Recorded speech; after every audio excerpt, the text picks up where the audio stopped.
देखो आज जो हम चैप्टर स्टार्ट कर रहे हैं दैट इज उसका नाम आयोनिक इक्विलिब्रिया या सिर्फ इक्विलिब्रिया भी इसको कहते हैं। ये एक्सटेंशन है हमारे पास एएस के केमिकल इक्विलिब्रियम वाले चैप्टर की। ठीक है, तो थोड़ा सा पहले एएस में जो केमिकल इक्विलिब्रियम है वो क्विकली रिकॉल कर लेते हैं, चीजें उसमें हम लोग ने क्या क्या पढ़ी हुई हैं।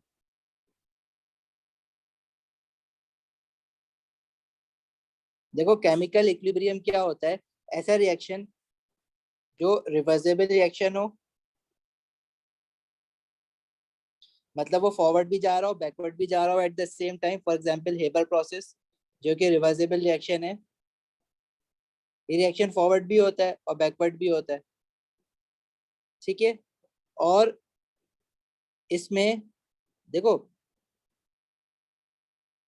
जो प्रोडक्ट बन रहा है उसको हम स्केप नहीं होने दे रहे, मतलब जो प्रोडक्ट है ताकि वो रिएक्टेंट में कन्वर्ट हो सके वहीं पे रहे, उसी कंटेनर में रहे। मतलब हमारे पास जो सिस्टम हो वो क्लोज हो, क्लोज सिस्टम हो, और रिएक्शन जो है ना हमेशा होता रहे, ऐसा नहीं कि किसी वक्त पार्टिकल रिएक्ट करना बंद कर दे। तो मतलब कंडीशंस जो है ना हमेशा ऐसी होनी चाहिए जो कि रिएक्शन फेवरेबल हो, मतलब एक्टिवेशन एनर्जी हमेशा रिएक्टेंट्स के पास हो। तो कहने का मतलब क्या है कि रिएक्शन जब डायनामिक होता है, क्लोज कंटेनर में होता है, और सबसे बड़ी बात रिवर्सिबल होता है, तो एक वक्त आता है जब रेट ऑफ फॉरवर्ड रिएक्शन बराबर हो जाता है रेट ऑफ बैकवर्ड रिएक्शन के।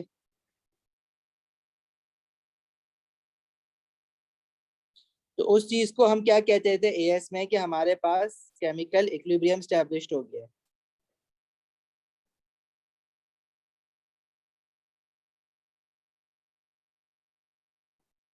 और जिस पॉइंट पे केमिकल इक्विलिब्रियम स्टैब्लिश्ड हो जाता है, मतलब जब रेट ऑफ फॉरवर्ड रिएक्शन और रेट ऑफ बैकवर्ड रिएक्शन बराबर हो जाता है, rate of forward reaction rate of backward reaction equal होने का मतलब ये हरगिज नहीं है कि रिएक्शन रुक गया है, रिएक्शन अभी भी हो रहा है, reaction is dynamic, it is continuously happening, but the speed of forward reaction is equal to speed of backward reaction, जिसकी वजह से जो कंसंट्रेशन में चेंजेस आते हैं, मतलब रिएक्टेंट जब प्रोडक्ट में कन्वर्ट होगा तो ऑब्वियसली रिएक्टेंट कम होगा ना, लेकिन जैसे ही रिएक्टेंट प्रोडक्ट में कन्वर्ट होता है वैसे ही वहां से कुछ प्रोडक्ट रिएक्टेंट में कन्वर्ट हो जाता है।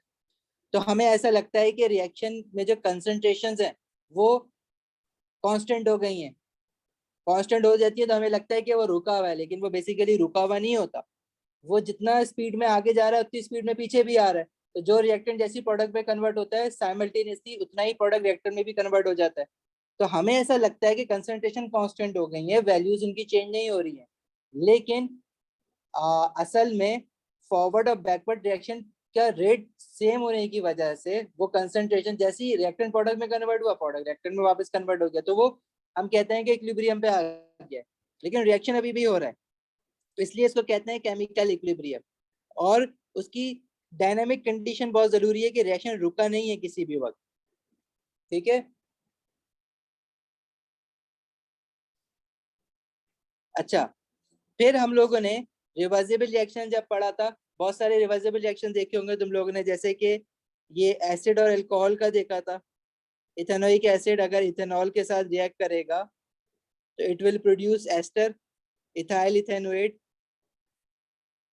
एंड वाटर, ये भी एक रिवर्सिबल रिएक्शन है। अच्छा, रिवर्सिबल रिएक्शन में जब इक्विलिब्रियम स्टैब्लिश हो जाता था तो हम लोग एक वो निकालते थे इक्विलिब्रियम कांस्टेंट जिसका नाम होता था केसी। केसी क्या होता है, equilibrium constant with respect to concentration. हम क्या करते थे, कंसंट्रेट एट इक्विलिब्रियम, जब इक्विलिब्रियम अचीव हो जाता है तो इक्विलिब्रियम पे प्रोडक्ट और रिएक्टेंट की कंसंट्रेशंस जो होती हैं उनका हम रेशियोज लेते थे। Concentration of product, product of concentration of product divide by product of concentration of reactants.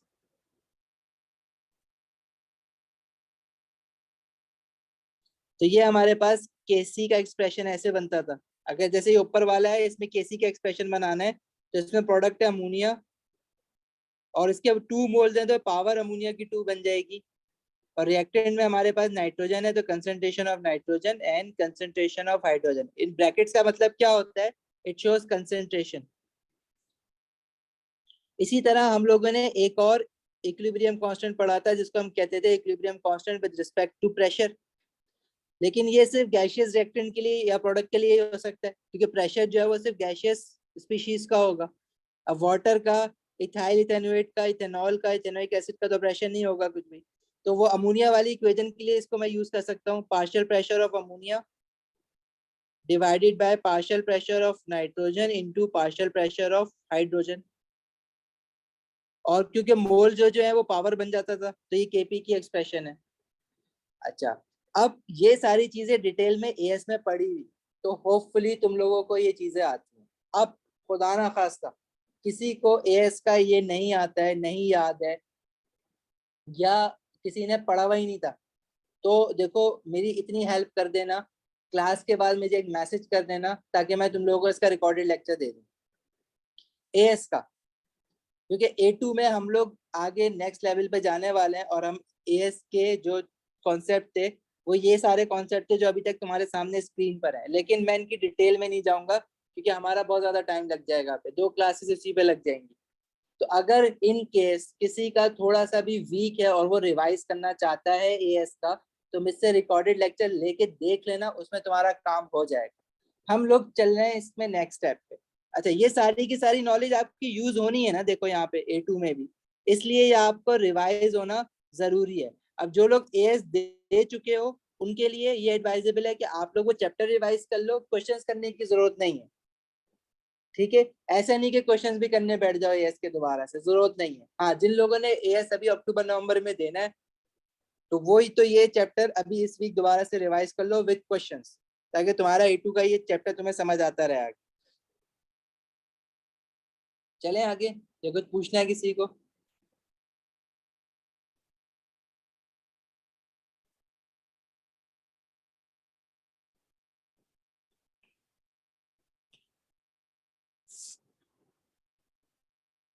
Okay. अच्छा, इसमें जो हम लोग पहला कॉन्सेप्ट पढ़ेंगे ना, वो है आयनिक प्रोडक्ट ऑफ वाटर।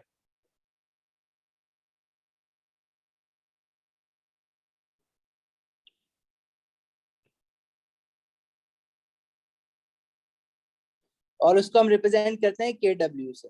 देखो एएस में हम लोगों ने इक्विलिब्रियम कांस्टेंट सिर्फ KC पढ़ा है, KP पढ़ा है। यहाँ पे हम और कुछ नई तरह के इक्विलिब्रियम कांस्टेंट्स पढ़ने वाले हैं, और वो किस किस तरह से बनते हैं वो भी साथ साथ पढ़ेंगे। तो पहला जो हम नया इक्विलिब्रियम कांस्टेंट पढ़ रहे हैं ना, उसको हम कहते हैं आयनिक प्रोडक्ट ऑफ वाटर,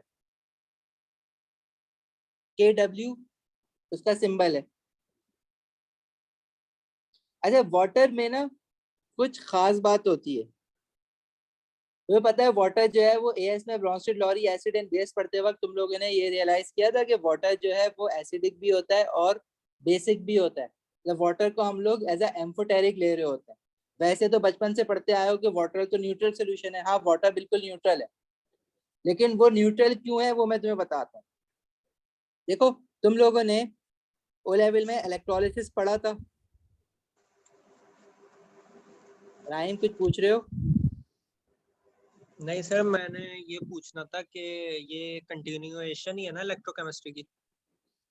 नहीं, नया चैप्टर है अच्छा, equilibrium. Okay okay. Okay, this is a new chapter. Electrochemistry हमने खत्म कर लिया है। राइम जाग जाओ। Okay okay.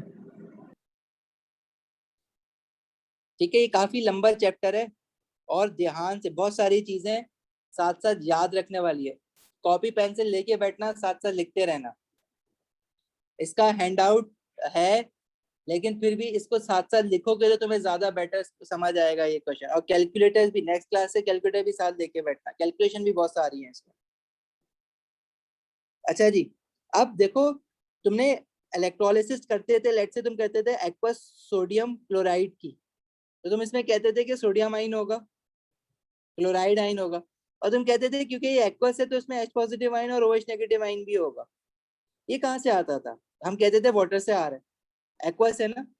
अब वाटर H पॉजिटिव और OH नेगेटिव आइन कहाँ से देता था? बेसिकली वाटर जो होता है ना, वो वाटर के, अगर मैं कहूँ कि मेरे पास 1000 मॉलिक्यूल्स हैं, तो इन 1000 मॉलिक्यूल्स में से बेसिकली वाटर के 1-2 मॉलिक्यूल जो है ना वो आयोनाइज हो जाते हैं। आयोनाइज कैसे होते हैं? वाटर के कुछ मॉलिक्यूल जो हैं वो आपस में करते क्या है, इसमें से मैं कह रहा हूँ कि 2 मॉलिक्यूल आयनाइज्ड हो गया। इसका क्या मतलब है कि एक वाटर का molecule H positive ion lose करेगा तो वो दूसरे वाटर मॉलिक्यूल के पास चला जाएगा और वो बन जाएगा H3O+1, और जहां से लूज होगा वो बन जाएगा OH-। ठीक है, फॉर एग्जाम्पल राइट वाले वाटर में ने H पॉजिटिव आयन लूज करा, वो इस वाटर के पास चला गया लेफ्ट वाले, तो लेफ्ट वाला बन गया H3O पॉजिटिव और राइट वाला बन गया OH-।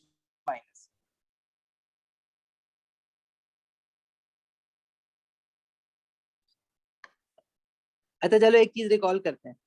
तुम्हें याद है कि तुम जब एसिड को पानी में डालते हो तो वो आयनाइज होता है to give you H positive ion. HCl है, पानी में डाला है तो H positive ion and Cl negative ion. क्या ये इक्वेशन बैलेंस्ड है? नहीं। बेसिकली होता क्या है, जब आप HCl को पानी में डालते हो ना तो hydrogen chloride is acting as an acid. ये क्या करता है, H पॉजिटिव आयन लूज करता है, और ये H पॉजिटिव आयन जाता है किसके पास है, वाटर मॉलिक्यूल के पास जाता है। और वाटर मॉलिक्यूल के पास जब ये जाता है ना तो H2O जो है वो H3O+1 आयन बन जाता है और क्लोराइड आयन बनता है। तो बेसिकली पानी में H पॉजिटिव आयन अकेला नहीं बन रहा होता, वो H3O पॉजिटिव आयन बन रहा होता है। ये जो H3O पॉजिटिव आयन होता है ना, इसको हम कहते हैं हाइड्रोक्सोनियम आयन।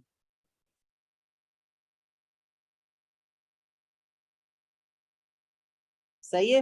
अब ये जो हाइड्रोक्सोनियम आयन है, इसकी बॉन्डिंग तुम लोगों ने एएस केमिस्ट्री में पढ़ी है ना, कोऑर्डिनेट कोवलेंट बॉन्डिंग, कि इसके पास जो H पॉजिटिव आयन आता है तो ऑक्सीजन क्या करता है, उसको अपना एक इलेक्ट्रॉन दे देता है। उसके बाद ये लोग आपस में क्या करते हैं, डेटिव बॉन्ड बना लेते हैं।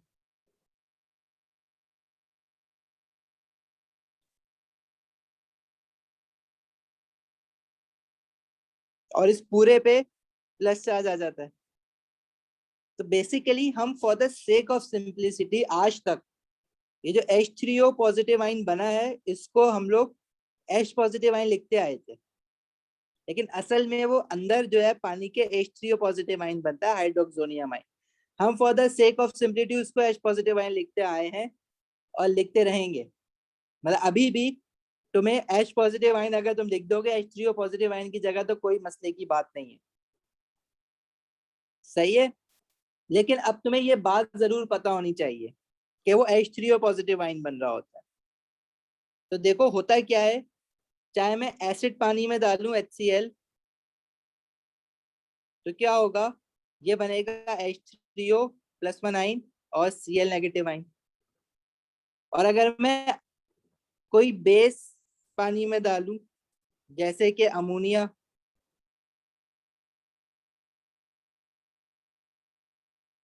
ये बताओगे क्या बनेगा? This will form ammonium NH4+1 ion and OH-1 ion. तो यहाँ पे ऊपर वाली इक्वेशन में HCl ने H पॉजिटिव आयन लूज किया है, वो चीज जो H पॉजिटिव आयन लूज करती है या डोनेट करती है उसको हम एसिड कहते हैं। Acid are the proton donors. और वो चीज जो H पॉजिटिव आयन एक्सेप्ट करती है, यहाँ पे किसने H पॉजिटिव आयन एक्सेप्ट किया है, वाटर ने। तो water will act as a base, proton acceptors are bases. Bronsted Lowry theory में एएस में हम लोगों ने जो एसिड और बेस की डेफिनेशन देखी है, तो एसिड क्या होता है, they are the proton donors.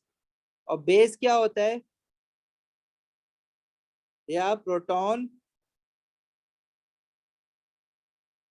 Acceptors. तो इसमें वाटर एज अ बेस काम कर रहा है और HCl एज अ एसिड काम कर रहा है। अच्छा जब मैं नीचे वाली इक्वेशन देखूंगा तो इसमें देखो अमोनिया ने NH3 ने H पॉजिटिव आयन गेन करा है ना, तो इसमें अमोनिया एज अ बेस काम कर रहा है, प्रोटॉन एक्सेप्ट कर रहा है।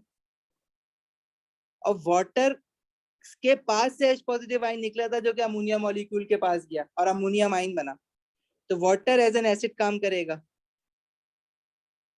तो वाटर एज अ एसिड और बेस दोनों काम करता है, तो इसलिए वाटर को हम लोग एम्फोटेरिक कह सकते हैं।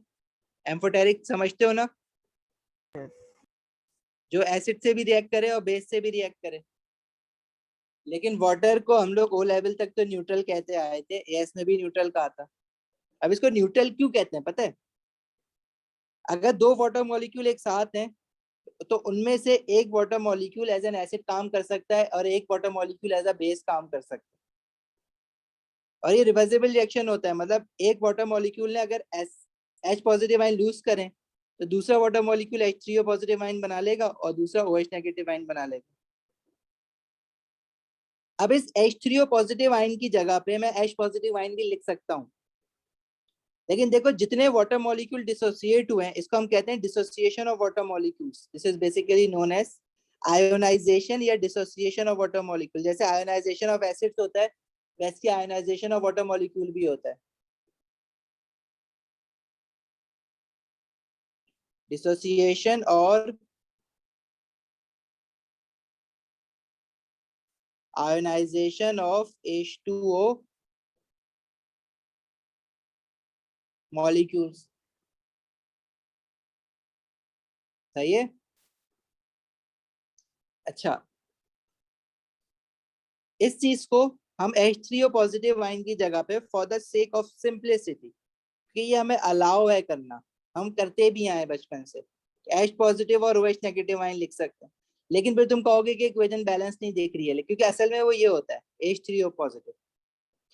अब वाटर को पीएच जो होता है वो न्यूट्रल क्यों होता है? अगर वाटर एसिडिक या बेसिक दोनों की तरह एक्ट कर सकता है, इसका पीएच देखो न्यूट्रल इसलिए होता है क्योंकि इसमें जितने H पॉजिटिव आयन है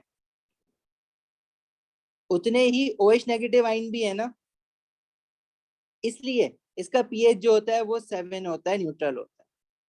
अभी पीएच के बारे में काफी डिटेल में बात करनी है जो आज से पहले कभी नहीं किया तुम लोगों ने।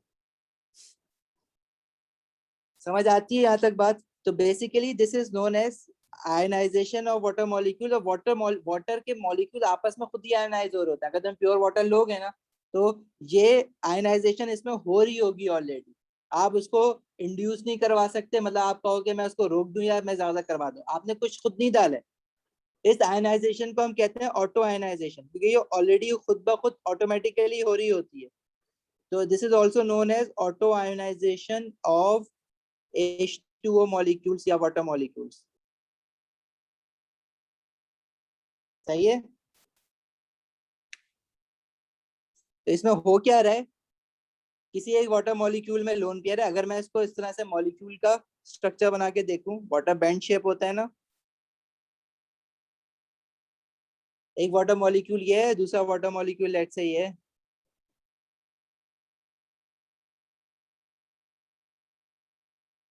ठीक है, तो इसमें क्या होगा, तो जिसमें से जो एक लोन पेयर है वो जो है वो दूसरे वाटर मॉलिक्यूल के पास चला गया, हाइड्रोजन के पास, और वो क्या बन जाएगा, dative covalent bond H3O positive. और जहां से गया है वो OH-1 आ जाएगा। ठीक है, क्योंकि वो जो गया है हाइड्रोजन वो अपना इलेक्ट्रॉन लीव करके गया है वाटर में। ठीक है, मतलब इसको यूं दिखाओ बल्कि ना, सर आप थोड़ा सा ऊपर कर सकते हैं, मुझे स्क्रीनशॉट लेना है। एक मिनट, मैं इस वाले हाइड्रोजन की बात कर रहा हूँ। ये हाइड्रोजन जो गया है नीचे वाला वो अपना इलेक्ट्रॉन छोड़ के गया है, वो H पॉजिटिव आयन बन के दूसरे वाटर मॉलिक्यूल के पास गया था। ठीक है, तो this is known as auto ionisation of water. और इस बॉन्ड को रिकॉग्नाइज करो, this is dative bond, dative covalent bond या कोऑर्डिनेट कोवेलेंट बॉन्ड। और इस इक्वेशन को किस तरह से लिखेंगे, टू वाटर मॉलिक्यूल्स हैं H2O प्लस H2O, और ये रिवर्सिबल रिएक्शन है, आगे पीछे दोनों होता रहेगा। तो वाटर में ये रिएक्शन होता रहता है, लेकिन एक वक्त में जितने H3O पॉजिटिव आयन यानी जितने H पॉजिटिव आयन है उतने ही OH नेगेटिव आयन भी होंगे, जिसकी वजह से वाटर, प्योर वाटर जो है वो उसका पीएच न्यूट्रल रहता है। अब होते तो हैं H पॉजिटिव आयन और OH नेगेटिव आयन, लेकिन क्योंकि वो इक्वल होते हैं इसलिए इसका पीएच न्यूट्रल रहता है। ठीक हो गया जी मरियम, ले लिया स्नैपशॉट? एक सर ऊपर करेंगे तो लेंगे, थोड़ा सा और और ऊपर करो, सही है। जूम इन कर देंगे जरा।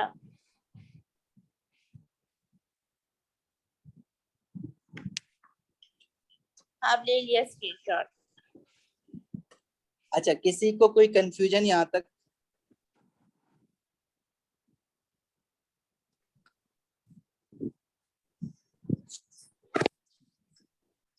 अच्छा, अब अगर मैं इस, क्योंकि ये रिवर्सिबल रिएक्शन है, तो क्या मैं इसकी केसी की एक्सप्रेशन बना सकता हूँ? वाटर यहाँ लिक्विड, लिक्विड, और जो आयंस बनते हैं, आयंस की स्टेट सिंबल हमेशा एक्वस होती है, याद रखना। तो क्या मैं इसकी केसी की एक्सप्रेशन बना सकता हूँ कि जब इसमें इक्विलिब्रियम एस्टैब्लिश्ड हो गया है, तो कंसंट्रेशन ऑफ प्रोडक्ट, प्रोडक्ट में हमारे पास क्या है? H3O positive, OH negative, hydroxide ion and hydroxonium ion, और कंसंट्रेशन ऑफ रिएक्टेंट में 2 वाटर मॉलिक्यूल। इसको देखो हम यूं भी लिख सकते हैं, H3O पॉजिटिव की जगह में सिर्फ H पॉजिटिव आयन भी लिख सकता हूँ, वो थोड़ा सा आसान हो जाता है करना।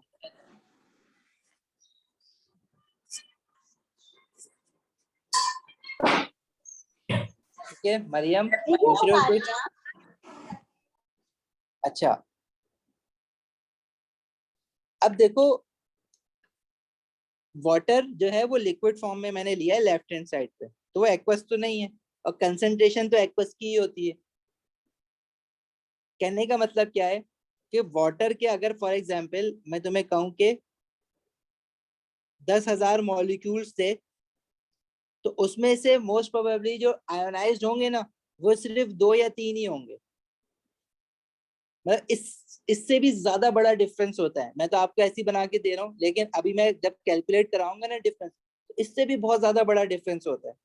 10,000 में से अगर मैं कहूँ कि एक भी डिसोसिएट हुआ है, तो वो एक नंबर बड़ा लगेगा। लेकिन अगर मैं आपको कहूँ कि मेरे पास वाटर के 1 मिलियन मॉलिक्यूल्स हैं, 1 मिलियन में 6 जीरोस होते हैं, और उसमें से सिर्फ एक मॉलिक्यूल डिसोसिएट हुआ है, तो बाकी जो rest of the water molecules हैं, उनकी अगर मैं आपसे कंसंट्रेशन बोलूं कि क्या वो चेंज हुई होगी, तो आप बोलोगे जो चेंज हुआ है वो नेग्लिजिबल इफेक्ट है कंसंट्रेशन पे। मतलब आई कैन से कि ये जो नीचे केसी की एक्सप्रेशन में, नीचे जो वाटर मॉलिक्यूल है, एक तो मैं इनको स्क्वायर करके भी लिख सकता हूँ, और मैं कह रहा हूँ कि इसमें जो है ना इफेक्ट चेंज नेग्लिजिबल है, मतलब ये एक तरह से कांस्टेंट ही रहेगा, बिकॉज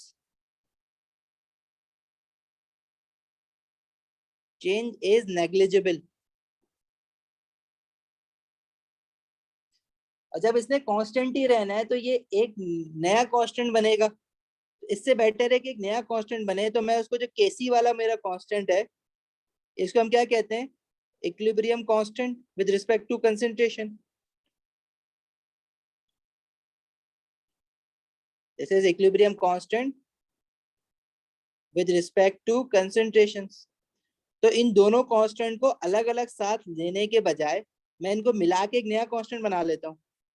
जब Kc into concentration of these water molecules and dissociated water molecules हैं, राइट लेफ्ट साइड पे जो वाटर मॉलिक्यूल्स हैं इक्वेशन के, दे आर अनडिसोसिएटेड या अनआयोनाइज्ड वाटर मॉलिक्यूल, जो कि बहुत सारे होंगे। और राइट हैंड साइड पे डिसोसिएटेड वाटर मॉलिक्यूल है, जो कि बहुत कम है, मतलब 1 मिलियन में से एक डिसोसिएट हो गया। तो जो अनडिसोसिएटेड है, उनके अमाउंट पे कोई बहुत बड़ा फर्क पड़ता हुआ तुम्हें दिखेगा नहीं। राइट हैंड साइड पे क्या बचा? H3O positive and OH -1।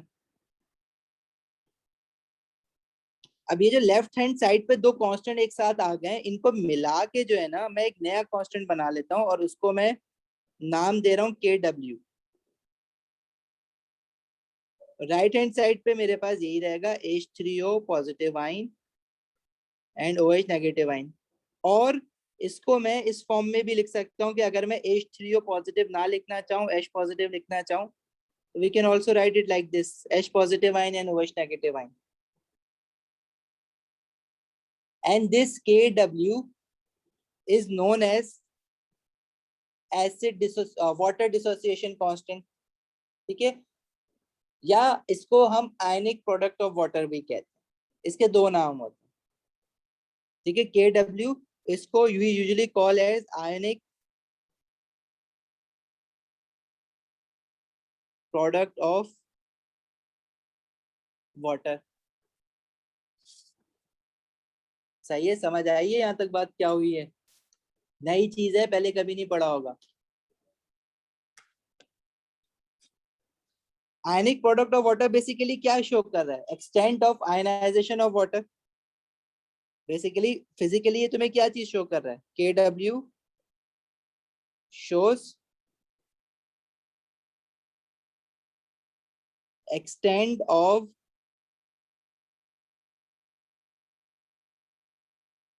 ionization of water which is very very low। मतलब आयनाइजेशन जो हो रही है वो बहुत एक्सट्रीमली स्मॉल है।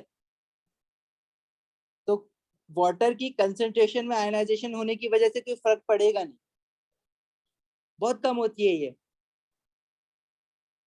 देखो अगर मैं KW को सिंप्लीफाइड फॉर्म में लिख रहा हूँ ऐसे, H positive ion and OH negative ion, concentration of H positive ion in water multiply by concentration of OH negative ion in water।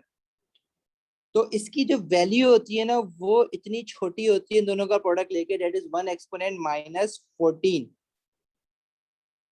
अच्छा, इसका यूनिट क्या होगा? Concentration of H positive ion का यूनिट मोल पर decimetre cube, और concentration of OH negative ion का unit भी मोल पर डेसीमीटर क्यूब ही होगा ना, दोनों का मोल पर डेसीमीटर क्यूब। तो ओवरऑल यूनिट क्या बन जाएगा? Mole square decimetre -6।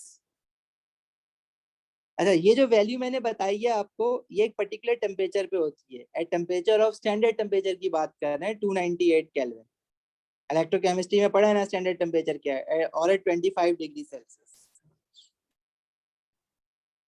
ये वैल्यू आपको डाटा बुकलेट में लिखी हुई मिलती है, क्योंकि ये आगे हम यूज करेंगे इसको अभी। ठीक है, it is given in the data booklet. समझ आई यहाँ तक बात? तो बेसिकली वाटर आयोनाइज होता है into H positive ion and OH negative ion. लेकिन पीएच न्यूट्रल इसलिए क्यों रहता है उसका? क्योंकि जितने H पॉजिटिव आयन निकलते हैं उतने ही OH नेगेटिव आयन भी निकलते हैं, और वो जो आयनाइजेशन होती है वो बहुत कम होती है। मतलब अगर मैं आपसे पूछूं कि एट 298 केल्विन पानी अगर 298 केल्विन या 25 डिग्री सेल्सियस पे है, तो उस वक्त उसमें H पॉजिटिव आयंस की कंसंट्रेशन क्या होगी? तो आपको पता है 298 केल्विन पे जो वाटर का आयनिक प्रोडक्ट ऑफ वाटर है वो है 1 एक्सपोनेंट -14। आपको ये भी पता है कि जब भी वाटर आयोनाइज्ड होगा तो जितने moles of H positive ion निकलने हैं उतने ही moles of OH negative ion भी निकलने हैं। मतलब अगर H पॉजिटिव आयन ने X बनना है तो OH नेगेटिव आयन ने भी X बनना है। आयनिक product of water is 1 exponent -14 KW की वैल्यू।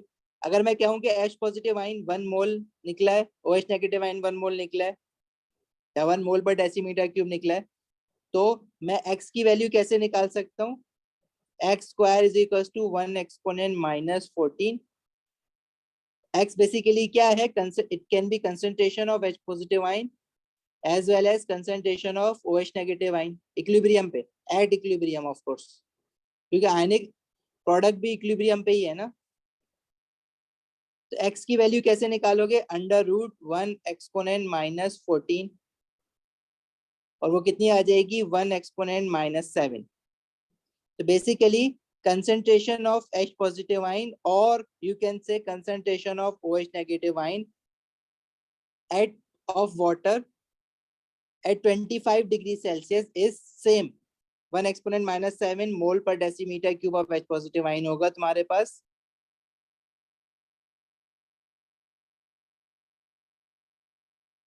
और OH नेगेटिव आयन भी इतना ही होगा,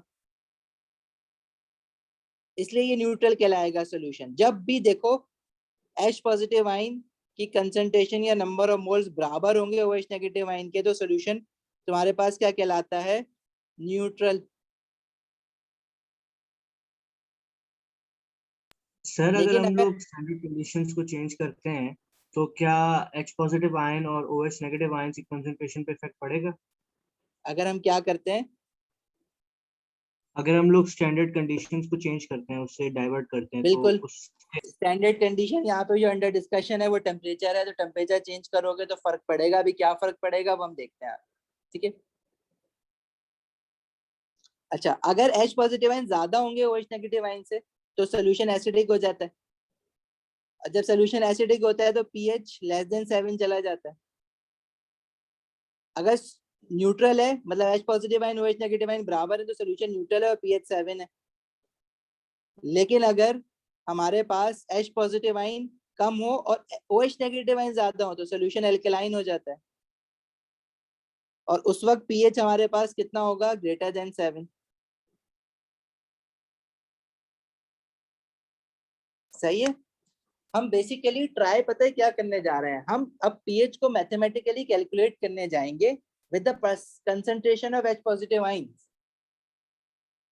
पहले तो हम क्वालिटेटिवली पढ़ते आते थे ना कि H positive ion OH negative ion equal है तो pH 7 है, H पॉजिटिव आयन ज्यादा है तो pH लेस देन 7 है, H पॉजिटिव आयन कम है OH नेगेटिव आयन से तो pH ग्रेटर देन 7 है। हम एग्जैक्टली कैलकुलेट करेंगे कि H पॉजिटिव आयन की कंसंट्रेशन अगर ये है तो pH कितना होना चाहिए सॉल्यूशन का। ठीक है, तो न्यूट्रल पे जब H पॉजिटिव आयन और OH नेगेटिव आयन इक्वल होते हैं तो pH 7 होता है। अच्छा, एक सवाल एक बच्चे ने पूछा कि जब H positive ion OH negative ion equal हैं तो ये एक दूसरे के साथ रिएक्ट करके न्यूट्रलाइज करवा के वाटर क्यों नहीं बन जाता। तो देखो ऐसा ही हो रहा है, दो वाटर मॉलिक्यूल्स हैं वो आपस में आयनाइज होकर H पॉजिटिव आयन और OH नेगेटिव आयन बना रहे हैं, तो ये न्यूट्रलाइज हो रहा है, बिल्कुल हो रहा है। लेकिन जैसे ये न्यूट्रलाइज हो रहा है, जैसे ये रिएक्शन पीछे जा रहा है, ये रिएक्शन आगे भी तो जा रहा है ना। और जब इक्विलिब्रियम एस्टैब्लिश हो चुका हुआ है तो H positive ion OH negative ion ऐसा नहीं है कि वो कॉन्स्टेंटली रुके हुए हैं वहां पे, वो रिएक्ट होकर वाटर मॉलिक्यूल बना रहे हैं और वहां से वाटर मॉलिक्यूल आयनाइज होकर दोबारा H पॉजिटिव आयन और OH नेगेटिव आयन दोबारा जनरेट कर रहा है। तो ये रिएक्शन रुक नहीं रहा ना, पीछे तो गया है वो आगे भी आ गया। तो हमें ऐसा लगता है कि H पॉजिटिव आयन और OH नेगेटिव आयन की कंसंट्रेशन स्टैटिक हो गई है इक्विलिब्रियम में। वो स्टैटिक इस वजह से हुई है कि रेट ऑफ फॉरवर्ड रिएक्शन और रेट ऑफ बैकवर्ड रिएक्शन बराबर हुआ है। तो जितना H positive ion OH negative ion मिलके वाटर बनाता है उतना ही वापस आयनाइज होकर H positive ion OH negative ion बना देता है। क्लियर हुई कुछ बात?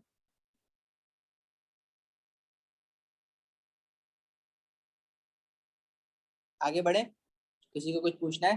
देखो पूछ लो, कॉन्सेप्ट तो मुश्किल है, आई कैन अंडरस्टैंड।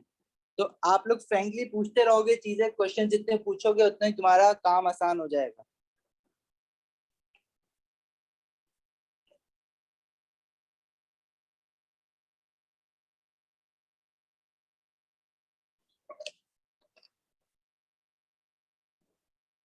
नहीं पूछना कुछ? एमन, बिलाल, फैज, मरियम, मुर्तजा, राहिम, रुबैदा, शाफ एंड मुहाद। महाद, महाद तुम्हारा नाम महाद नहीं है, मुहाद कब से हो गया? स्पेलिंग गलत लिखी हुई है। जी सर, वो मैं कह रहा था कि थोड़ा समझ आया, ज्यादा नहीं। हाँ, कौन सी चीज समझ नहीं आई है बीच बीच में पूछते रहो। देखो अगर बिल्कुल ब्लैंक बैठोगे ना कि यार एंड में शायद समझ आ जाए, ऐसा ना करो, क्योंकि मैं खुद क्या कह रहा हूँ कि ये मुश्किल चीज है, आपको पूछना पड़ेगा बीच बीच में रोक रोक के। ठीक है, जब मैं कह रहा हूँ मुश्किल है तो ऑब्वियसली मुश्किल होगी ना, तो पूछो बीच में। तो अभी बताओ महात, कौन सी चीज तुम्हें बॉदर कर रही है यहाँ पे?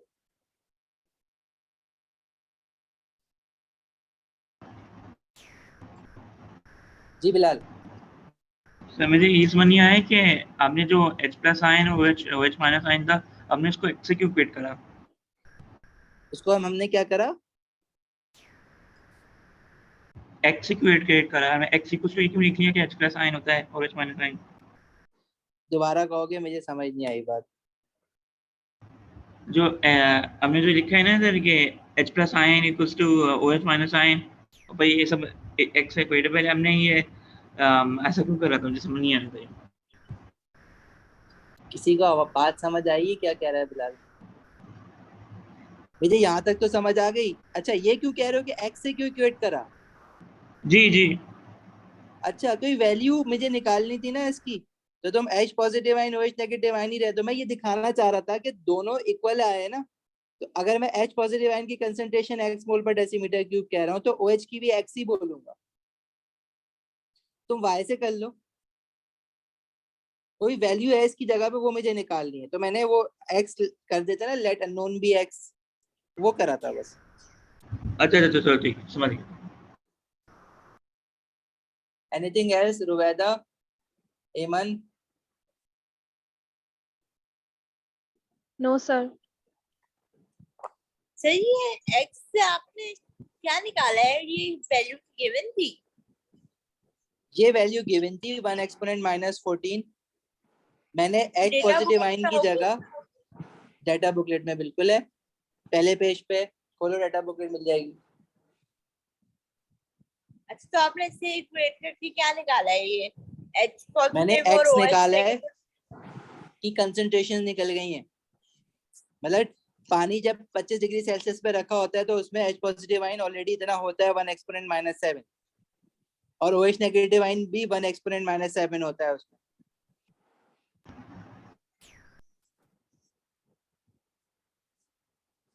सही है, इसलिए क्योंकि H पॉजिटिव आइन और OH नेगेटिव आइन की कंसंट्रेशन इक्वल होती है, इसलिए वो न्यूट्रल कहलाता है।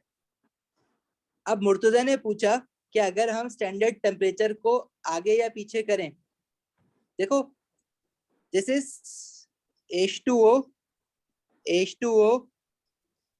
This is H positive and OH negative. वैसे बेसिकली यहाँ पे H पॉजिटिव आइन की जगह पे तो H3O पॉजिटिव आना चाहिए, लेकिन for the sake of simplicity हम इसकी जगह H पॉजिटिव आइन लिखेंगे। ये बात याद रखना, कहीं पे तुम्हें H3O पॉजिटिव लिखा हुआ मिल जाए तो घबरा मत जाना, this is again H positive ion की तरह उसको ट्रीट कर सकते हो। तो मैं H पॉजिटिव आइन ही लिख रहा हूँ यहाँ पे, क्योंकि पास्ट पेपर में ज्यादातर उसने H पॉजिटिव आइन लिखा हुआ होता है, लेकिन H3O पॉजिटिव आइन भी लिखेगा वो, ठीक है।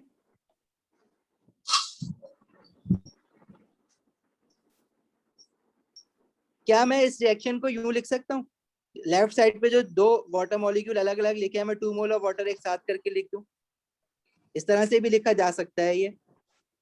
अच्छा एक बात बताओ, जब भी H positive OH negative ion react करता है आपस में और ये वाटर बनाएगा, ऐसे रिएक्शन को हमने क्या नाम दिया हुआ है बचपन से?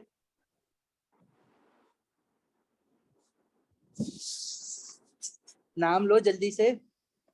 Neutralisation. Yes, neutralisation reaction.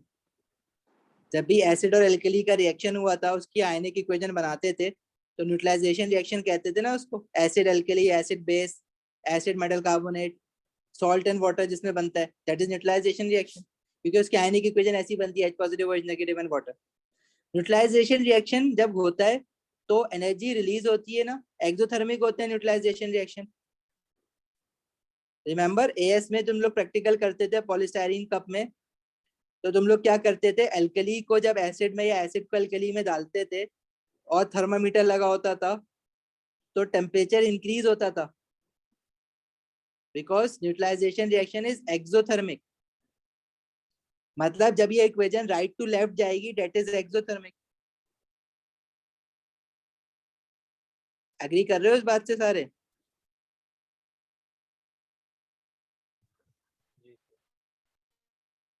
Sir ये वाली अगर बात समझ नहीं आई। देखो न्यूट्रलाइजेशन रिएक्शन एक्सोथर्मिक होता है, ये बात तुम्हें याद है? जी। इसमें न्यूट्रलाइजेशन क्या हो रही है कि H positive ion OH negative ion के साथ रिएक्ट होकर वाटर बना रहा है। मतलब इस फॉर्म में जो इक्वेशन मैंने लिखी हुई है उसमें राइट टू लेफ्ट जो है वो न्यूट्रलाइजेशन है। मतलब तुम्हारा राइट टू लेफ्ट जाएगा, दैट इज न्यूट्रलाइजेशन, तो वो एक्सोथर्मिक है। बैकवर्ड रिएक्शन एक्सोथर्मिक है इस इक्वेशन में। बैकवर्ड रिएक्शन क्या होगा? बैकवर्ड रिएक्शन बेसिकली तुम्हारा ये वाला H positive OH negative ion मिलके वाटर बना रहा है, neutralisation reaction, and this is exothermic. तो फॉरवर्ड रिएक्शन क्या होगा? एंडोथर्मिक। ऑब्वियसली अगर बैकवर्ड एक्सो है तो forward has to be endothermic. ऐसे ही होता है, उल्टा होता है। फॉरवर्ड रिएक्शन एंडोथर्मिक है, ठीक है, मतलब enthalpy change of forward reaction should be positive. अब एक बात बताओ कि अगर मैं टेम्परेचर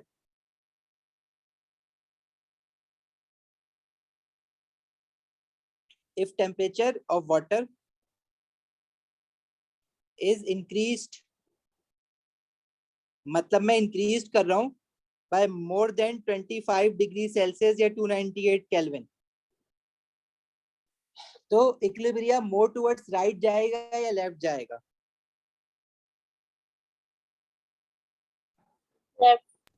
टुवर्ड्स राइट जाएगा। टुवर्ड्स राइट जाएगा, क्योंकि फॉरवर्ड रिएक्शन एंडोथर्मिक है ना। ली-चैटलेस प्रिंसिपल याद है तुम लोगों को? एएस में भी पढ़ा है, ओ लेवल में भी पढ़ा है हमने कि अगर रिवर्सिबल रिएक्शन है और अगर फॉरवर्ड रिएक्शन एंडोथर्मिक है, तो अगर आप टेम्परेचर इंक्रीज करोगे तो equilibrium will move towards right hand side, और अगर डिक्रीज करोगे तो उल्टा हो जाएगा, लेफ्ट हैंड साइड। इसी तरह एक्सोथर्मिक रिएक्शन में अगर आप टेम्परेचर, अगर फॉरवर्ड रिएक्शन एक्सोथर्मिक है, अगर टेम्परेचर इंक्रीज करोगे तो equilibrium will move towards left hand side, और टेम्परेचर डिक्रीज करोगे तो it will move towards right hand side. ठीक है, and governed by Le Chatelier's principle, S वाला याद आया? फॉरवर्ड रिएक्शन एंडो है, मतलब टेम्परेचर अगर मैं इंक्रीज करूंगा मोर देन 25 डिग्री सेल्सियस, तो this equilibrium will move towards right hand side. Temperature increase करेंगे, equilibrium will move towards right hand side. More product यानी more H positive ion and OH negative ion is formed. जब more H positive ion और OH negative ion बनेगा तो concentration of H positive ion and OH negative ion increase हो जाएगी, तो ionic product of water Kw की value क्या हो जानी चाहिए? इंक्रीज हो जानी चाहिए। मतलब Kw जो है वो बढ़ जाएगा।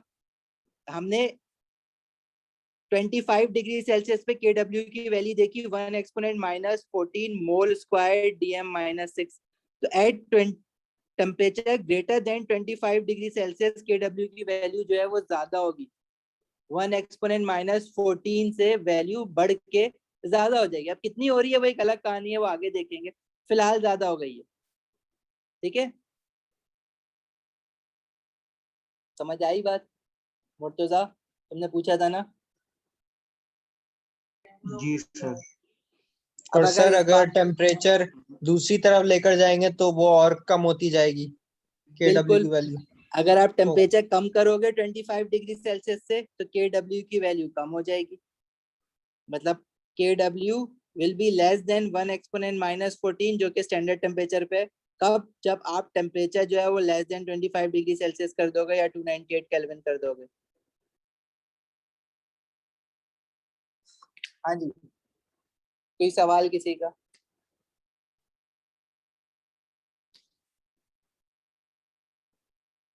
पूछना है कुछ? महाद समझ आई अब तुम्हें ये वाली बात? जी सर।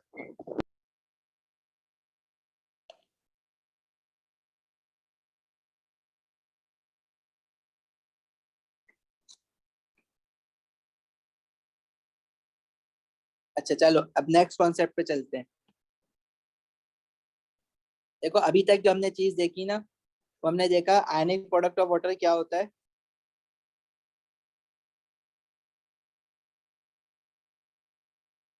जिसको हम Kw से रिप्रेजेंट करते हैं, और हमने ये Kw निकाला कहाँ से? Kc से निकाला।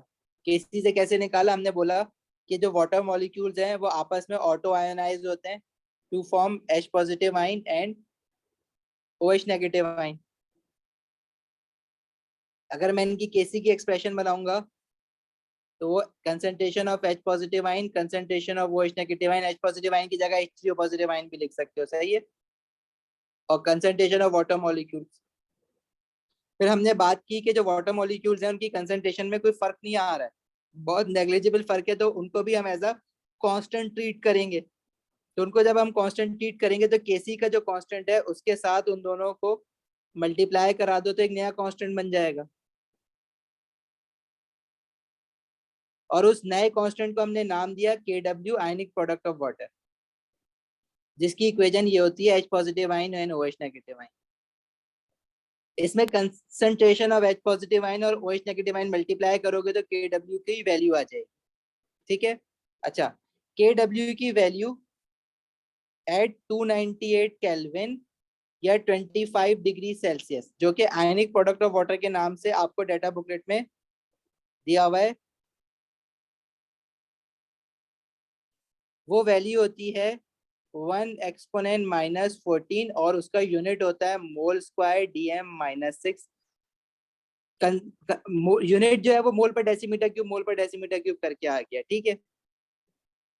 अब ये जो फॉरवर्ड रिएक्शन है इसमें दिस इज एंडोथर्मिक और जो बैकवर्ड रिएक्शन है दिस इज एक्सोथर्मिक। अब अगर आप टेम्परेचर इंक्रीज करोगे इसका वाटर का तो forward reaction will be favoured, मतलब more H positive ion and OH negative ion will be formed. जो फॉरवर्ड रिएक्शन एंडोथर्मिक है, टेम्परेचर इंक्रीज करने से equilibrium will move towards right hand side as forward reaction जो है वो endo है, सही है। तो more H positive and OH negative ion will form, तो KW की वैल्यू जो है वो इंक्रीज हो जाएगी। और अगर टेम्परेचर इंक्रीज करने का क्या मतलब है, टेम्परेचर आपने बड़ा कर दिया है 298 केल्विन या 25 डिग्री सेल्सियस से। इसी तरह अगर टेम्परेचर आप 298 केल्विन या 25 डिग्री सेल्सियस से कम करोगे, equilibrium will move toward left hand side, ठीक है। तो backward reaction will be favoured.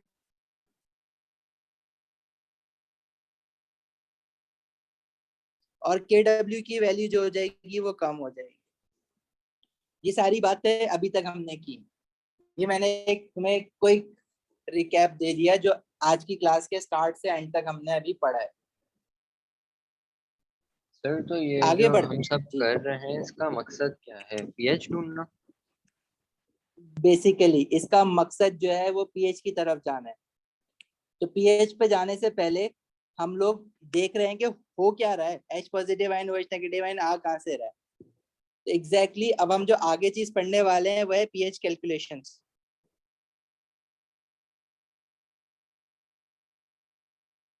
सही है महत? तो वाकई में इन सारी चीजों का पढ़ने का मकसद हमारे पास pH तक पहुंचना है कि pH हम निकालेंगे कैसे। अच्छा, pH का देखो, pH का मतलब डेफिनेशन pH की तुम्हें बताने की जरूरत नहीं है। अगर किसी ने वो वाली डेफिनेशन सुनी भी है ना कि पावर ऑफ हाइड्रोजन, तो वो तो सरासर गलत डेफिनेशन है। P does not represent power, ऐसा कुछ नहीं है। P जो है ना वो pH में स्मॉल p होता है और H कैपिटल होता है। बेसिकली P किस चीज को रिप्रेजेंट कर रहा होता है? P रिप्रेजेंट कर रहा होता है माइनस लॉग को। लॉगरिथम जो तुम लोग पढ़ते हो ना, तो P रिप्रेजेंट करता है माइनस लॉग को, और जो H रिप्रेजेंट करता है concentration of H positive ions को, ठीक है। अब pH को तुम किस तरह से डिफाइन कर सकते हो? Mathematically we define pH as a negative of logarithm to the base of the hydrogen ion concentration to the base। अच्छा, तुम्हें पता है कि to the base 10 होता है ये, जैसे मैं इसको लिख देता हूँ, pH is defined as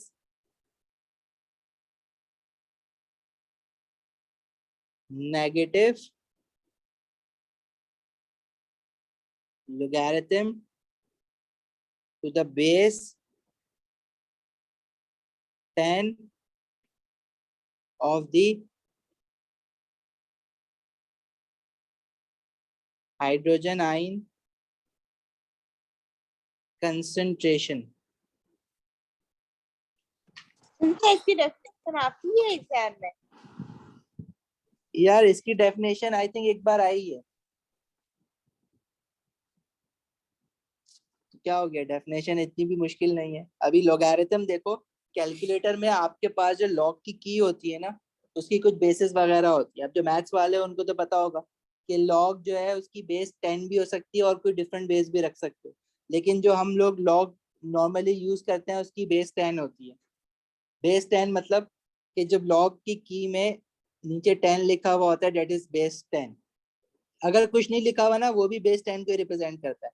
लेकिन अगर कुछ और वैल्यू लिख दी, जैसे 20 लिख दिए, दिस इज डिफरेंट बेस, लेकिन हम लोग जो है वो बेस 10 ही यूज करेंगे।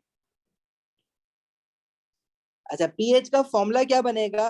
देखो ये पीएच है, इसमें पी रिप्रेजेंट कर रहा है minus of logarithm of the base 10, और concentration of H positive ion तो मैं ऐसे करके लिखूंगा।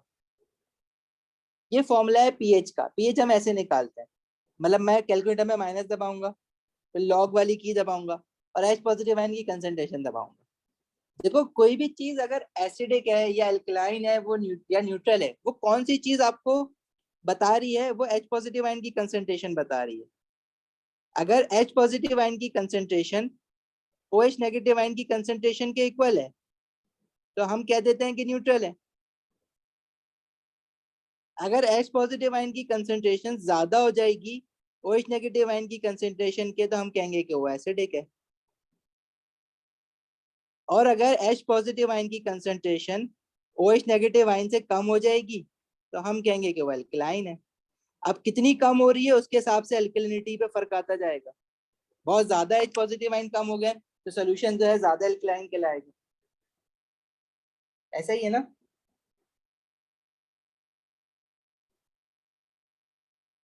अच्छा जी, अब देखो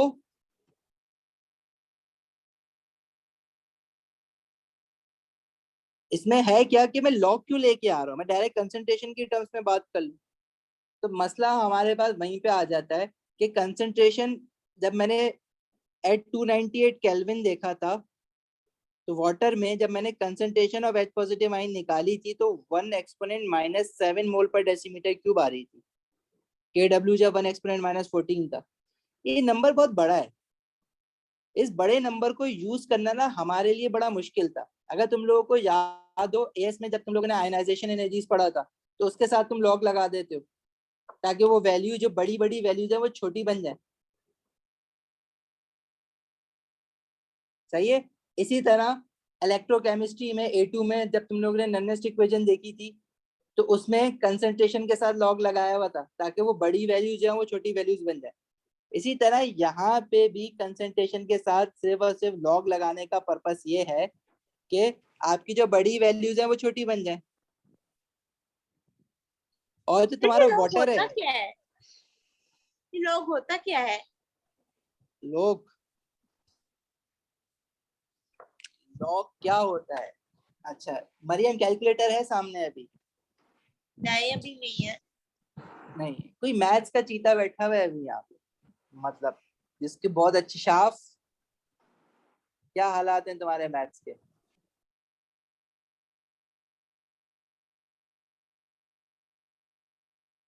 शाफ सर वो जवाब नहीं दे रहा, काफी नाजुक सूरत हाल है शायद। यार इसका लाइव मत लॉग ले। मुर्तजा तो बायो वाला है तो उसको तो हटा दो इक्वेशन से। ठीक है, मैं भी बायो वाला हूँ। कोई मैथ्स का चीता है यहाँ पे? रुवैदा मैथ्स है आपके पास? एमन, बिलाल, फैज? कोई नहीं है। आ जाए, मतलब सब बायो वाले हो? नहीं, मैं इंजीनियरिंग वाला हूँ लेकिन चीता नहीं हूँ मैथ्स में। अच्छा देखो मरियम, आपके पास कैलकुलेटर सामने अगर हो तो आप देखो कि इसमें एक लॉग की होती है। लॉग बेसिकली कुछ भी नहीं होता। लॉग पता है क्या करता है? वो बड़े नंबर को छोटा करके दिखाता है तुम्हें। दैट्स इट, लॉग का ये काम। बहुत बड़ी बड़ी वैल्यूज को छोटा करके लिख देता है। जैसे फॉर एग्जांपल मैं अभी तुम्हें बताता हूँ, वाटर जो है ना वो 298 केल्विन पे हमने देखा कि उसका जो आयनिक प्रोडक्ट ऑफ वाटर है वो 1 एक्सपोनेंट माइनस 14 है। डेटा बुकलेट में भी लिखा हुआ है ये। अच्छा, इस वाटर को हम लोग ना न्यूट्रल कंसिडर करते हैं क्योंकि हम कहते हैं कि जितना H पॉजिटिव आयन है उतना ही OH नेगेटिव आयन है इस टेम्परेचर पे 298 केल्विन या 25 डिग्री सेल्सियस पे। तो इसमें H पॉजिटिव आयन की कंसंट्रेशन अभी कितनी है, इसको ना इस सॉल्यूशन को हम स्टैंडर्ड न्यूट्रल कंसिडर करते हैं। अगर मैं आपसे पूछूं कि बताओ इसमें H पॉजिटिव आयन कितने हैं तो अभी हमने थोड़ी देर पहले निकाला था कि अगर जो H पॉजिटिव आयन की कंसंट्रेशन है वही OH नेगेटिव आयन की कंसंट्रेशन भी है। तो सॉल्व करने के लिए मैंने कहा कि या तो दोनों को H पॉजिटिव आयन ले लो या दोनों को OH ले लो या दोनों को X ले लो।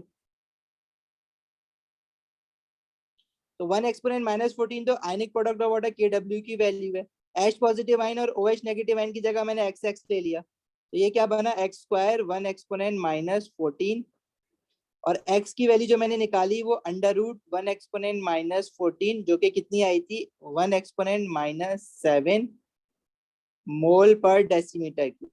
अब ये कंसंट्रेशन H पॉजिटिव आयन की भी है इस वक्त वाटर में और OH नेगेटिव आयन की भी है। अच्छा, अब अगर मैं इस वाटर का पीएच निकालने के लिए आपसे कहूं तो आपको पीएच का फॉर्मूला मैंने बता दिया है, minus log concentration of H positive ion. Basically pH क्या है? Concentration of H positive ion. लेकिन ये नंबर इतना बड़ा हो जाएगा ना लिखने में, 1 एक्सपोनेंट -7, तो उसको छोटा करके लिखने के लिए लॉग का केमिस्ट्री की किसी कॉन्सेप्ट से ताल्लुक नहीं है। एक बड़े नंबर को छोटा करके लिखने के लिए मैंने क्या किया, H पॉजिटिव आयन की कंसंट्रेशन के साथ जो है ना, जो इस वक्त पानी में है उसके साथ लॉग लगा दिया। जरा अपने अपने कैलकुलेटर उठाओ और बताओ कि इस वक्त वैल्यू क्या बनेगी लॉग की।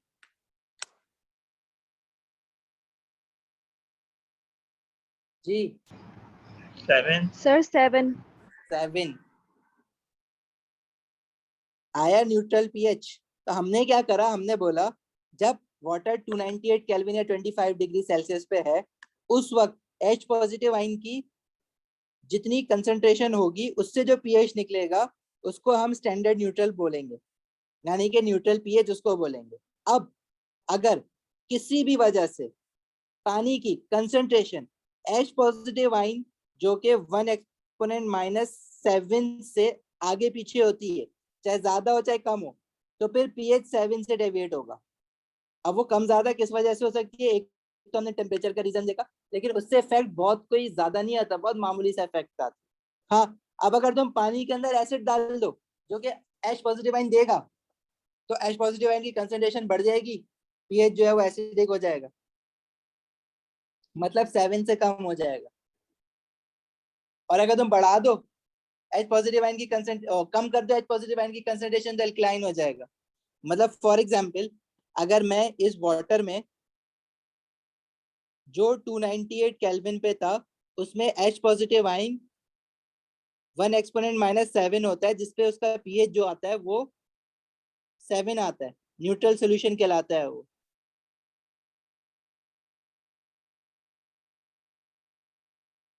मैंने क्या करा, इस पानी के अंदर ना, ये पानी एक फ्लास्क में रखा हुआ था, इसके अंदर उठा के HCl एसिड डाल दिया।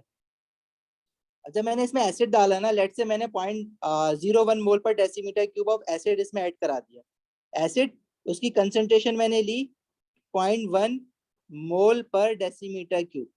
उसकी वजह से पता है क्या होगा, H पॉजिटिव आयन कितना आ जाएगा, देखो HCl है 1.1 मोल पर डेसीमीटर क्यूब, इसके 1 मोल में से 1 mole of H positive ion निकलेगा ना, और 1 मोल ऑफ क्लोराइड आयन निकलेगा। हम तो इंटरेस्टेड है H पॉजिटिव आयन में अभी, तो इसके 0.1 मोल पर डेसीमीटर क्यूब में से H पॉजिटिव आयन की कंसंट्रेशन कितनी निकलेगी, 0.1 मोल पर डेसीमीटर क्यूब। तो पानी के अंदर अभी H पॉजिटिव आयन की कंसंट्रेशन कितनी हो गई है, सिर्फ पानी के वाटर मॉलिक्यूल्स की वजह से तो 1 एक्सपोनेंट -7 थी, तुमने एसिड और डाला तो उसकी वजह से 0.1 मोल पर decimetre cube H positive ion और आ गया। तो टोटल H पॉजिटिव आयन की कंसंट्रेशन कितनी हो गई, ये 0.1 आया एसिड की वजह से, और 1 एक्सपोनेंट -7 जो ऑलरेडी था वाटर की वजह से। तो अब final concentration of H positive ion in water कितनी हो जाएगी, 0.1 + 1 एक्सपोनेंट -7, जो कि तुम्हारे पास तकरीबन 0.100001 हो जाएगी। मतलब अगर मैं इसको लिखना चाहूँ तो 0.000001 लिखना पड़ेगा मुझे, तो मैं इसको 0.1 ही ले लेता हूँ। मतलब now the concentration we have is -0.1। सही है, समझ आई ये वाली बात या कंफ्यूजन है? सर ये 0.1 मोल डेसीमीटर क्यूब ये दी भी होगी? ये दी हुई है मैंने। चलो इसको ना थोड़ा सा चेंज कर लेते हैं, अगर तुम्हें ना थोड़ा सा मुश्किल लगेगा, इसको ना कम कर लेते हैं वैल्यूज को। 0.1 के बजाय ना हम लेट से 0.001 मोल पर डेसीमीटर क्यूब ले लेते हैं। तो H पॉजिटिव आयन की कंसंट्रेशन वुड बी 0.001 मोल पर डेसीमीटर क्यूब। तो यहाँ भी 0.001 मोल पर डेसीमीटर सर हम क्यूब। यहाँ पे ठीक है निकाल क्या रहे हैं, पीएच निकाल रहे हैं क्या? जी,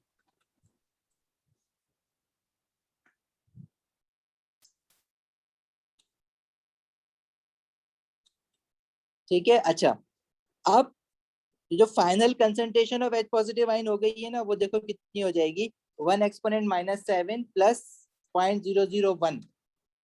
तो ये तुम्हारे पास आंसर आएगा 1 एक्सपोनेंट -3 मोल पर डेसीमीटर क्यूब।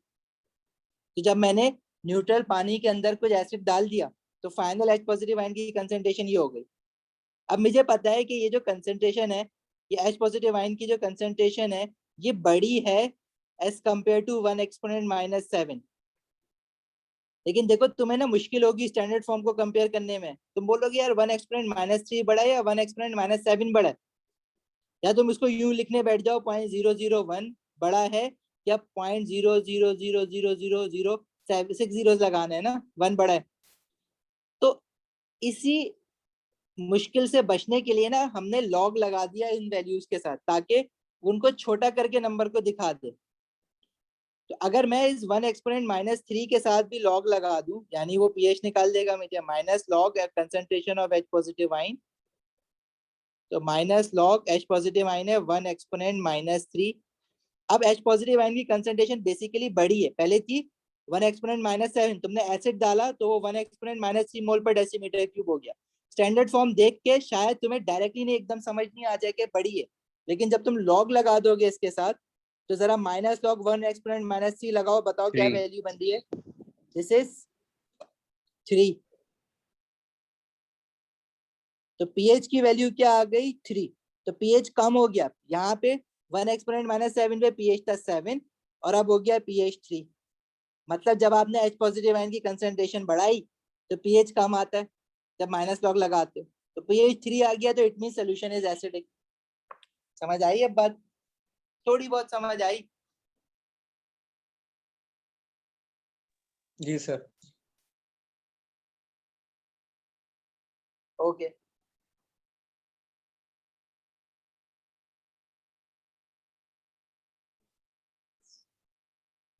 इसी तरह किसी भी वजह से H पॉजिटिव आयन की कंसंट्रेशन आगे पीछे होनी है तो पीएच इफेक्ट हो जाना है। जरूरी नहीं है कि मैं एसिड डालूं, मैं अल्कली डाल के भी ये काम कर सकता हूँ, मैं टेम्परेचर कम ज्यादा करके भी ये काम कर सकता हूँ। ठीक है। तो अगर मुझे पीएच निकालना है किसी भी सोल्यूशन का, तो मुझे पहली बात ये फॉर्मूला लगाना है। ठीक है। अब पीएच देखो, अगर स्ट्रॉन्ग एसिड का पीएच निकालना है, फॉर एग्जांपल एक हम काम करते हैं, find the pH of a strong acid. जैसे कि मेरे पास पानी में मैंने क्या किया, 0.1 मोल पर डेसीमीटर क्यूब ऑफ HCl डाल दिया। तो HCl का 0.1 मोल 1 डेसीमीटर क्यूब में है। स्ट्रॉन्ग एसिड है ना, स्ट्रॉन्ग एसिड क्या होता है, सारा का सारा आयनाइज हो जाता है। तो H पॉजिटिव आयन भी 0.1 मोल बनेगा और क्लोराइड आयन भी 0.1 मोल बनेगा। क्लोराइड आयन में तो मैं इंटरेस्टेड हूं नहीं, क्योंकि पीएच निकालने के लिए तो मुझे H पॉजिटिव आयन चाहिए। तो देखो न्यूट्रल सोल्यूशन में जो मेरे पास H positive ion already exist करता है ना पानी के अंदर, वो कितना एग्जिस्ट करता है, 1 एक्सपोनेंट -7 मोल पर डेसीमीटर क्यूब। उसके अंदर जब मैंने 0.1 मोल पर डेसीमीटर क्यूब HCl डाला तो मजीद H पॉजिटिव आयन आ गया, जो कि 0.1 मोल पर decimetre cube H positive ion है। अब जब मैं फाइनल H पॉजिटिव आयन निकालूंगा ना, तो मैं दोनों को ऐड करूंगा। लेकिन देखो, अब अगर मैं 1 एक्सपोनेंट -7 में 0.1 ऐड कर भी रहा हूं तो मेरे पास कोई बहुत बड़ा डिफरेंस नहीं आना ना वैल्यू में, वही 0.1 ही रहेगी, वो रह जाएगी, वो हो जाएगी वैल्यू 0.100000001। तो इससे बेटर नहीं है कि मैं सिर्फ 0.1 ही ले लूं डायरेक्ट, क्योंकि मैं इसको राउंड ऑफ करके 0.1 ही लूंगा। तो जो भी कंसंट्रेशन ऑफ एसिड है उससे मुझे ये पता लगाना है कि H पॉजिटिव आयन की कंसंट्रेशन कितनी आ रही है, और मैं डायरेक्टली उसी को डायरेक्ट पीएच के फॉर्मूले में लिख दूं।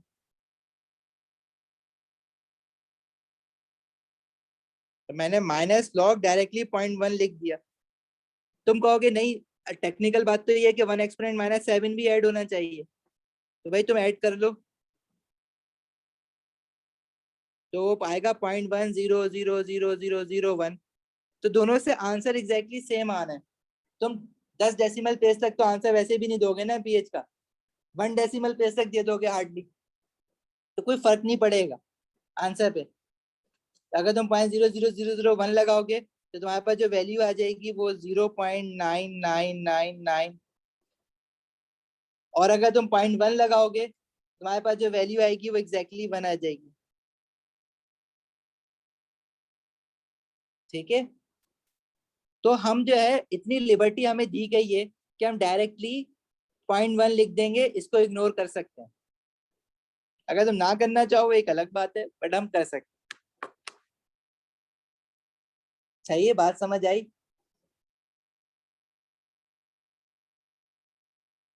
कोई सवाल यहाँ तक, कोई प्रॉब्लम?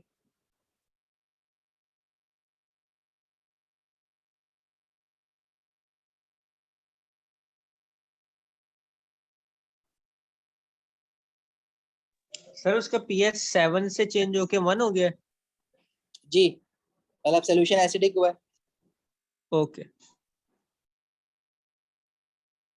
अच्छा चलो, अगर मैं अल्कली डालूं, pH of a strong alkali निकालना हो तो क्या करोगे? PH of a strong base. Strong क्यों कह रहा हूँ, क्योंकि वीक में जो है ना कंप्लीट आयनाइजेशन नहीं होगी, तो वहां पे कहानी थोड़ी डिफरेंट हो जाएगी। पहले स्ट्रॉन्ग तो सीखो। अगर मैं कहूँ कि मेरे पास लेट्स से 0.25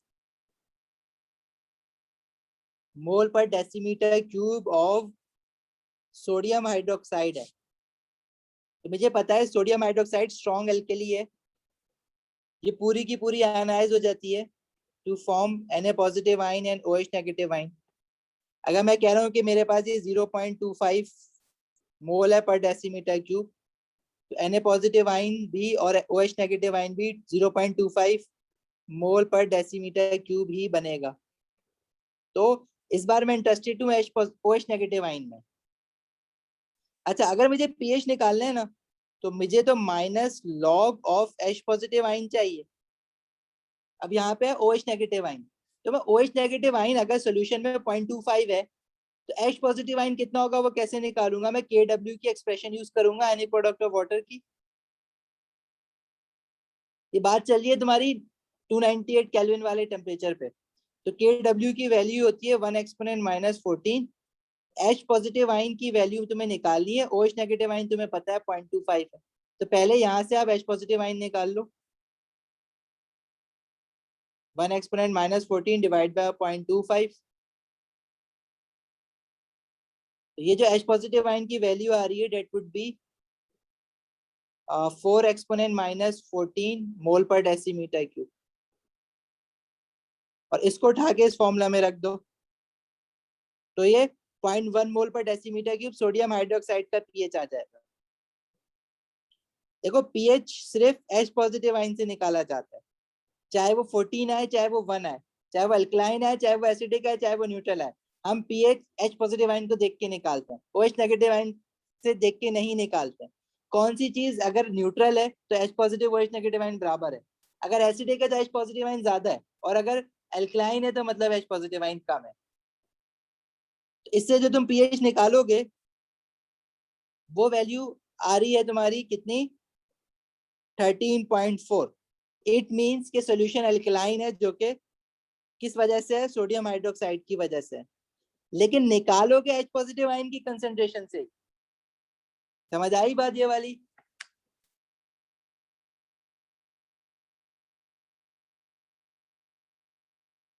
हाँ भाई जी सर, तो एमन, हमें हमेशा H पॉजिटिव निकालना होता है, चाहे हमारे पास OH हो, जो भी हो।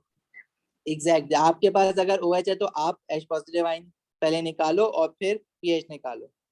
इसका एक क्विक वे ये है कि अगर तुम्हें पीएच का एक फॉर्मूला ये होता है कि अगर आप लॉग में आप H पॉजिटिव आयन रख रहे हो तो सही है, अगर आप OH नेगेटिव आयन रख दोगे तो क्या हो जाएगा, OH नेगेटिव आयन रखोगे तो वो पीएच नहीं आएगा, उसको हम कहते हैं POH। सही है, और इन दोनों को अगर तुम ऐड करोगे पीएच प्लस POH तो वो 14 के बराबर होता है। तो अगर तुम लॉग में डायरेक्ट OH नेगेटिव आयन की कंसंट्रेशन रख भी देते हो तो तुम्हें 14 से माइनस करोगे तो पीएच आ जाएगा। फॉर एग्जांपल यहाँ पे OH आयन की कंसंट्रेशन जो तुम्हें दी हुई थी वो -0.25 दी थी, तुम डायरेक्ट रख दो चलो, तो ये तुम्हारे पास POH आएगा, pH नहीं आएगा। ठीक है, और ये कितना आ रहा है, -log.0.25, जो कि 0.6 के करीब आ रहा है। तो pH कैसे निकालोगे, 14 = pH + 0.6, तो pH वुड बी 14 - 0.6, तो ये कितना आ जाएगा, 13.4 आएगा वही pH। लेकिन मार्किंग की में ना वो इस मेथड को ज्यादा प्रेफर कर रहा होता है, क्या कहते हैं, KW की यूज करने को। लेकिन ऐसा भी कर सकते हैं, वो तुम्हें मार्क्स दे देगा, लेकिन जनरली मार्किंग की में ये देखा गया है कि वो KW वाले मेथड को ज्यादा प्रेफर कर रहा है, वो खुद जो है यूं करके दिखाता है तुम्हें। सही है, इसलिए मैंने पहली प्रायोरिटी इस मेथड को दी हुई है।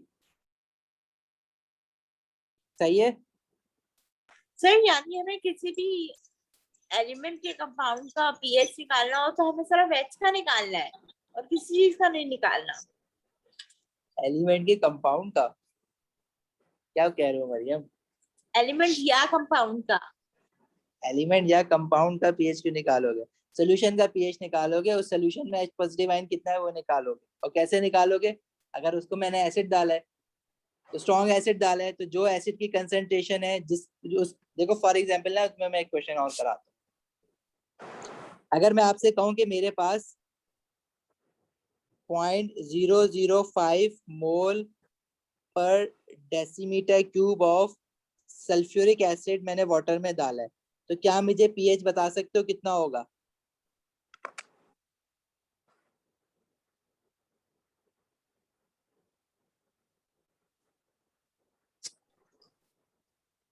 नहीं सर, नहीं बता सकते। तुम करो ना, थोड़ा ट्राई तो करो, सबके लिए क्वेश्चन।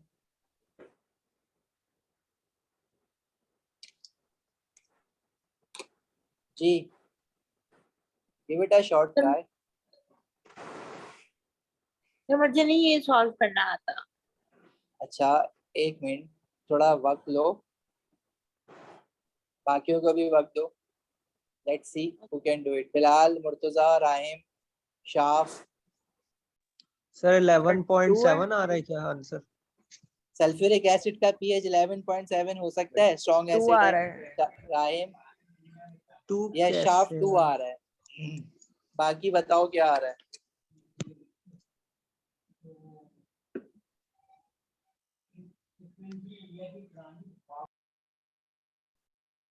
सर ये 0.005 है, तो फिर इसका जब हम ब्रेक डाउन करेंगे तो H पॉजिटिव SO4 2 माइनस का भी 0.005 होगा ना?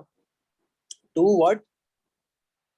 जब हम इसको ब्रेक डाउन करेंगे जैसे हाँ H2SO4 को, तो दोनों साइड पे इक्वल ही होता है ना, जैसे 0.005 है H2SO4, तो H प्लस भी यही होगा और SO4 माइनस 2 माइनस भी यही होगा। नहीं, फिर सोचो तो थोड़ा। अगर मेरे पास 1 मोल ऑफ सल्फ्यूरिक एसिड होता है, तो इसमें से 2 mole of H positive ion निकलता है ना, और 1 मोल ऑफ सल्फेट आयन निकलता है। मोल्स रिकॉल करो।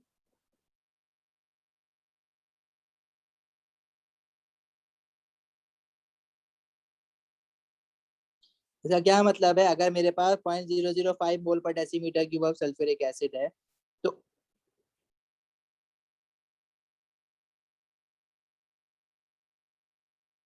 उसमें से जो H पॉजिटिव आयन की कंसंट्रेशन निकलेगी, that would be 2 into 0.005 मोल पर decimetre cube of H positive ion और 0.005 मोल पर decimetre cube of sulphate ion.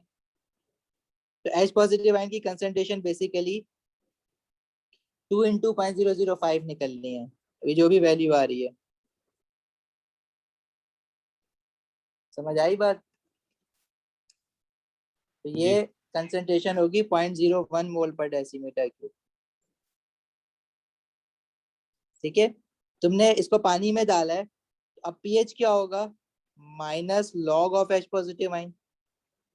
अब H पॉजिटिव आयन ये है, अच्छा तुम कहोगे कि भाई वाटर की वजह से, वाटर भी तो ऑटो आयनाइज हो रहा है ना, उसका भी तो कुछ H पॉजिटिव आयन है। देखो वाटर की आयनाइजेशन की वजह से जो H पॉजिटिव आयन है वो है 1 एक्सपोनेंट -7 मोल पर डेसीमीटर क्यूब। तो अगर 1 एक्सपोनेंट -7 इसमें ऐड करोगे भी और फिर यहाँ पे जाके वैल्यू रखोगे, और अगर नहीं भी करके वैल्यू रखोगे तो आंसर जो है वो ऑलमोस्ट सिमिलर ही आना है। तो इसलिए हम उसको स्ट्रॉन्ग एसिड के केस में उसको इग्नोर कर देते हैं। सर 2 आ रहा है। अगर तुम डायरेक्ट ये रखो 0.01 तो pH would be 2.0। 1 decimal place लिखा करो पीएच को। समझ आई सर बात? अभी आपने क्या बोला कि हम क्या इग्नोर कर देते हैं? ये जो H पॉजिटिव आयन की कंसंट्रेशन जो यहाँ पे आ रही है ना, तुम ना करो इग्नोर, अच्छी बात है अगर तुम नहीं कर रहे। मैं कहूँ कि भाई पानी भी तो ऑटो आयनाइज हो रहा है, वो भी तो H पॉजिटिव आयन ऑलरेडी दे के बैठा हुआ होता है कुछ 1 एक्सपोनेंट -7 मोल पर डेसीमीटर क्यूब के इक्वल, तो उसको भी तो ऐड करो पीएच निकालने के लिए। तो 0.01 प्लस 1 एक्सपोनेंट -7 ये करना चाहिए टेक्निकली। तो ये करोगे तो इससे आंसर जो आएगा वो 1.9999 आएगा।